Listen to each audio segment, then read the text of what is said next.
Fala galera, aqui quem fala é Felipe Carmelo e estamos iniciando mais um vídeo no canal. Gente, hoje eu vou falar sobre a independência do Brasil.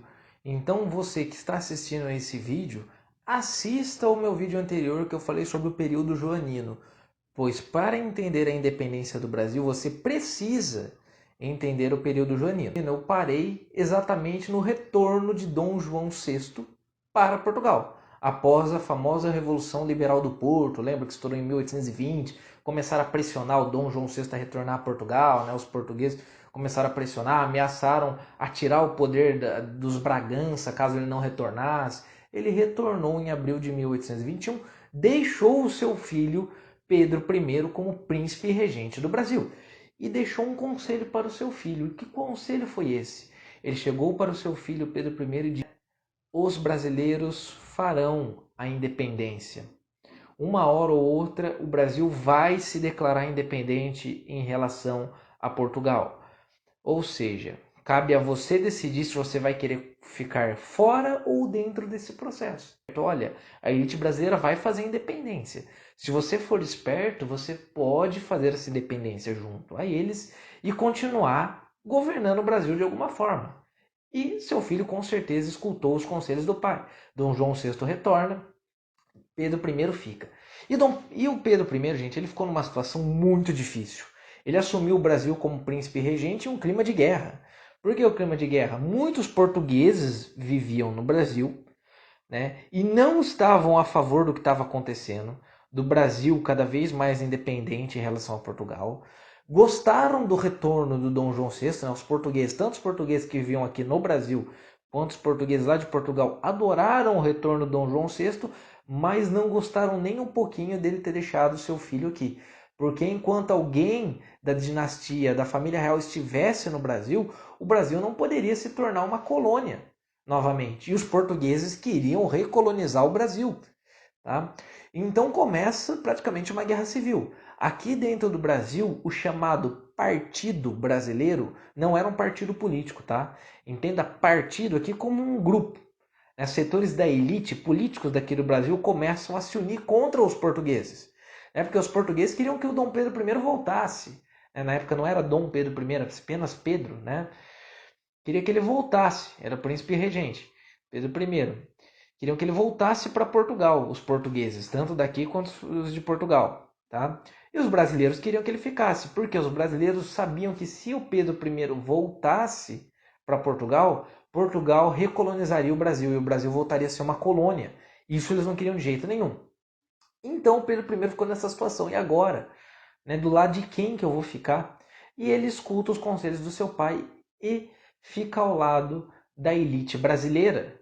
Tá? Ele fica ao lado da elite brasileira, ele viu que tinha uma oportunidade de ele assumir protagonismo em algo. Porque se ele voltasse também para Portugal, ele só seria filho de seu pai.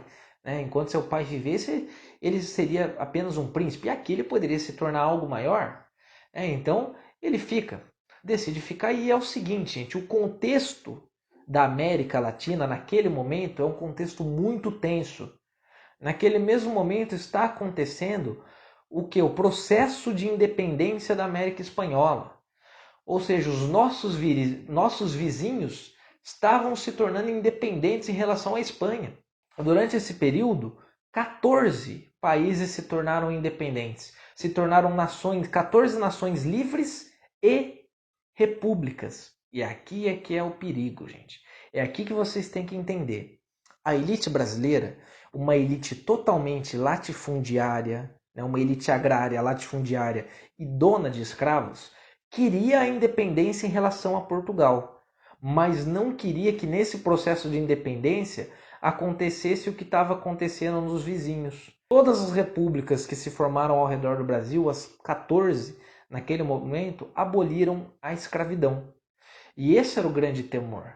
A elite brasileira queria fazer independência, mas queria uma independência sem fazer barulho. Um processo bem conservador, com o mínimo de participação popular e, se possível, nenhuma participação popular. Queria independência, mas que fosse algo bem elitista, conservador. Queria manter as estruturas coloniais. E aqui é que está o cerne da questão. Porque o Dom Pedro I vai se tornar uma figura importante por conta disso. Porque a elite brasileira viu no Dom Pedro uma saída, ó, a gente faz a independência, mas mantém ele no poder, né? Porque assim não dá margem para movimentos republicanos mais radicais ganharem força. E aí, gente, você tem essa aliança do Pedro I, então, com a elite brasileira. Claro, quando a gente fala em partido brasileiro, elite brasileira, dá a impressão que todos eles pensavam igual. Igual. Não, não pensavam, tá? Era um grupo bem heterogêneo. Você tinha os mais conservadores, que assim diziam, né? Que queriam a independência, mas queriam manter a monarquia, tá? Na monarquia constitucional, inclusive. E os considerados mais radicais, que falavam até em república, tá? E entre outros grupos também. Tá, então você tinha essa divisão. Depois vão ter aqueles que queriam mais poder para o imperador, lá no primeiro reinado nós vamos ver isso. Outros que queriam menos poder, enfim, era um grupo heterogêneo. Mas eles se aliaram contra o inimigo em comum, que eram quem? Os portugueses, as cortes portuguesas lá de Portugal, que exigiam o retorno do Pedro I imediatamente, e os portugueses aqui no Brasil. Então começa esse período de muita tensão. Gente, o Pedro I cada vez mais ele vai romper a sua relação com Portugal. No dia 9 de janeiro de 1822, ele estava prestes a retornar para Portugal, porque Portugal estava ameaçando tirar o poder dos Bragança, do seu pai, né, que estava lá. Estava uma tensão muito grande e ele tinha decidido voltar. Até que ele recebe um papel com um baixo assinado com várias assinaturas, né, pedindo para que ele ficasse no Brasil. Claro que quem tramou esse baixo assinado foi a elite brasileira, né, políticos ali da elite brasileira. Ele pega aquele baixo assinado e decide ficar. Né? Ele que tinha um ego muito grande, fala: olha como o pessoal me ama aqui no Brasil, querem que eu fique. E decide ficar. É o famoso dia do fico, 9 de janeiro de 1822, quando Pedro I decide ficar no Brasil e não retornar a Portugal. Se é para o bem geral de todos e felicidade geral da nação, diga ao povo que fico. Né? Essa frase resumida do que ele escreveu, né? Escreveu bem mais. Mas enfim, para vocês terem uma ideia. O dia do fico, e aqui, gente, mostra o que? Um rompimento com Portugal. Ele peitou Portugal e decidiu não voltar. E isso continua. Em maio do mesmo ano de 1822, teve o dia do Cumpra-se. O que foi o Cumpra-se? Quando Pedro I decidiu que qualquer lei feita lá em Portugal, para vigorar aqui dentro do Brasil, teria que passar por aprovação dele, Pedro I. Então, lá em Portugal, as cortes portuguesas não teriam nenhum poder sobre o Brasil, né? E o Pedro I poderia vetar essas decisões das cortes portuguesas aqui no Brasil. Mais um rompimento em relação a Portugal. E os portugueses ficam enfurecidos, né? Tropas portuguesas vão ser expulsas daqui do Brasil. O Pedro I vai falar: ou vocês juram lealdade a mim, ou estarão expulsos daqui. E os que não juraram lealdade ao Pedro I foram expulsos literalmente do Brasil. Os portugueses, as tropas portuguesas começam a ser expulsas do Brasil. E a tensão aumenta, gente.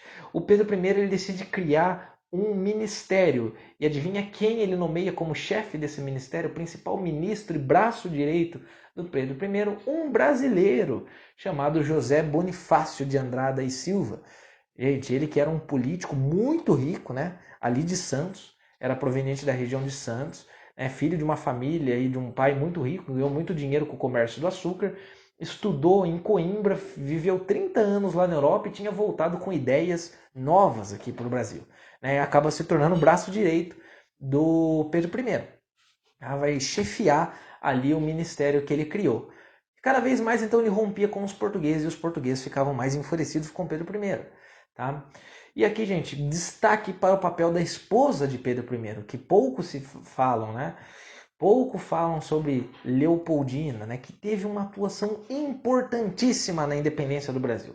Leopoldina era uma mulher extremamente instruída, da poderosa família dos Habsburgos da Áustria. Tá? Ela era letrada, falava vários idiomas, atuava dentro da política e foi importantíssima. Sempre que o Pedro I viajava para algum lugar, quem que assumia o Brasil? Ela assumia o Brasil. Ela estava sempre junto com José Bonifácio ali, debatendo, ajudando nas decisões com os ministros. Então ela teve uma atuação importantíssima. E por que eu estou falando dela?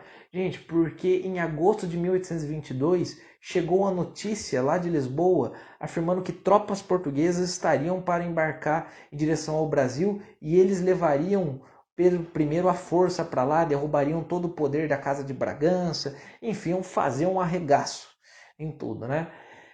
Gente, quando essa notícia chega ao Brasil, em agosto de 1822, o ministério criado por Pedro I se reúne, lembrando que o Pedro I, além de tudo isso, em junho de 1822, tinha criado uma Assembleia Constituinte, ou seja, ficou estabelecido que o Brasil teria uma Constituição, essa que vai ficar pronta só em 1824, que nós vamos falar nas próximas aulas. Enfim, quando chega essa ameaça lá de Lisboa, a Leopoldina, junto com José Bonifácio, reúne os ministros e assinam a independência do Brasil, decidem fazer a independência do Brasil na hora, tá? Ou seja, não foi o Pedro I que assinou, o primeiro a assinar a independência do Brasil? Não, gente. A primeira a assinar foi a Leopoldina. Olha só. Só que tudo tinha que passar pelo Pedro I, né? Então ele que vai dar a palavra final. Mas ela já tinha assinado a independência antes. O fato é que o Pedro I tinha viajado em direção a São Paulo, porque ele tinha ido para a província de São Paulo para conseguir abafar uma revolta que estava acontecendo lá. Tá? Foi abafar e conseguir apoio para fazer a independência. E quando ele estava retornando ao Rio de Janeiro, ele estava passando por São Paulo, ali nas margens do Riacho Ipiranga, né? Ele recebe algumas cartas, chega um mensageiro com algumas cartas, tendo cartas da Leopoldina, do José Bonifácio, entre outras. Ele lê aquelas cartas, vê que a situação estava alarmante e que ele precisava fazer a independência, senão ele ia perder todo o poder. Inclusive o José Bonifácio exagerou, né, porque ele queria que a independência fosse feita logo. Quando o Pedro I leu aquilo, viu, nossa, a situação está tão ruim assim, preciso fazer essa independência logo. Né? E ele decide no dia 7 de setembro, que foi quando ele recebeu as cartas, ali nas margens do Riacho Ipiranga, ele decide proclamar a independência do Brasil. Agora, um porém nisso tudo, gente. Aquela famosa imagem que todos, né, têm em mente quando pensam na independência, no Grito do Ipiranga, do 7 de setembro de 1822, aquela pintura do Pedro Américo, que eu vou colocar a imagem dela para vocês, o que vocês têm que entender? A independência foi desse jeito, ele estava em cima de um cavalo, gritou independência ou morte, né, nas margens do Riacho Ipiranga? Gente, não.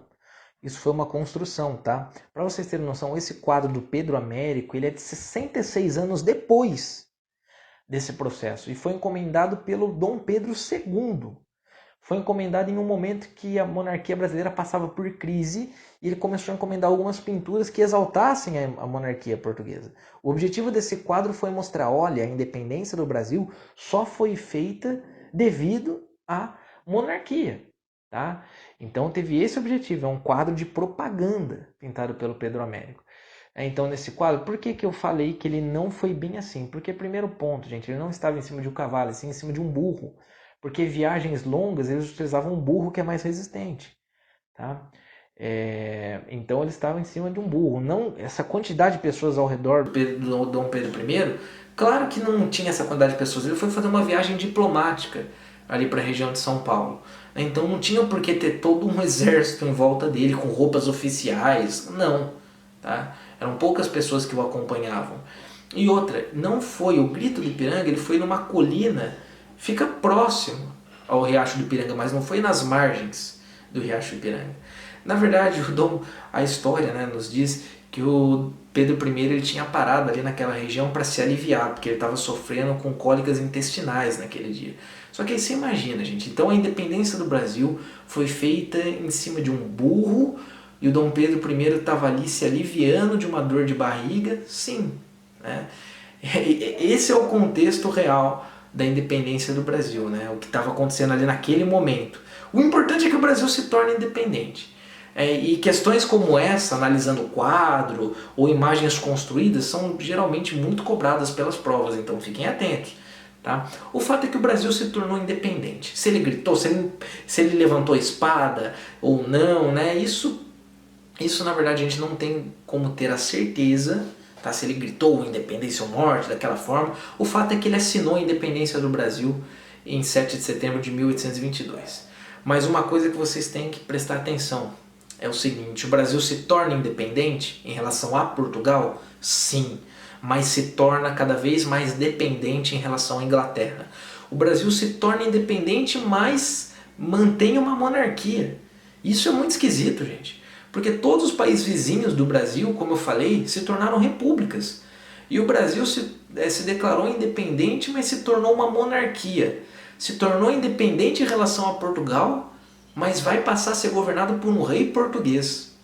Então algumas coisas esquisitas, né? Como eu disse para vocês, a elite brasileira queria independência, mas queria um processo mais conservador possível, né? Para evitar aí com que setores populares ou até escravos participassem desse movimento, como tinha acontecido e estava acontecendo na América Espanhola, ou como tinha acontecido no Haiti, onde escravos se revoltaram e proclamaram a independência do Haiti. Tá? Então é muito interessante você analisar que, apesar do Brasil mudar no status, agora se tornar uma nação independente, ele manteve toda a estrutura colonial, se manteve uma monarquia com o rei português, dependente agora em relação à Inglaterra, e manteve o sistema de escravidão como base do nosso sistema econômico. Beleza, gente? Eu espero que vocês tenham gostado. Se ficou alguma dúvida, pode mandar pelos comentários, pode me procurar. Se gostou do vídeo, foi importante para você, deixa o like aqui embaixo que me ajuda bastante. Um forte abraço e até a próxima.